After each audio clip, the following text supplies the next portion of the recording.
Assalamu alaykum, kanalına yaxşımı, Allah selamet qilsin inşallah. Men bugun köygünündeyim. Şunda kuyup ketken eski qazinim.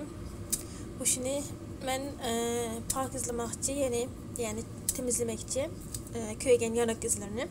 Bunun da men Biobelinda çamaşır beyazlatıcı. Bunundan işletme. Bunun ağzı da bir ağız koyma. Köygen olarak bir ağız töktüm. Bu alette çıkıyordu. Bana bu alette bir ağızını töktüm. Hem de bunun üstüne ben kaynak su döküyorum. Kaynak su döküp 10 minut saklayayım. 10 minut, 10 dakika mı tursun. Bana bizden bu 10 minutumuz toştu.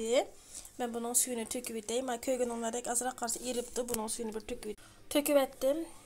Şimdi bu ne bilen ettim köyden. Şunçilik asan çıkıp gitti.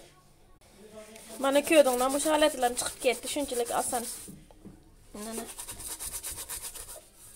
Hiç nime tekkizmedim.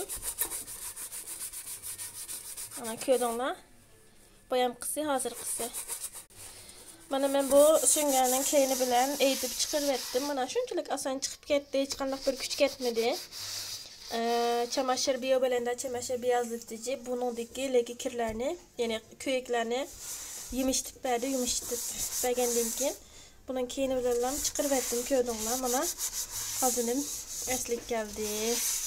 Hem de bunu bir çay kahvesem buldu. Paket su bilen döküp bir paket çay kahvettim. Bana hazırım tazelandı, eslik aldık kayıttı. Çamaşır beyazlatıcı bilen Biobelenda bilen.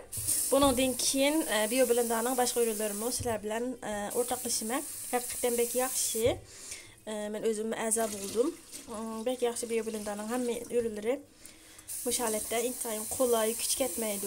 Hem puraksız, kokuya, hiç qanday bir adamni nima qilgan, hiç qanday purak yok. Shunchalik tabiiy yaxşı. Sınap baksanlar buldu inşallah.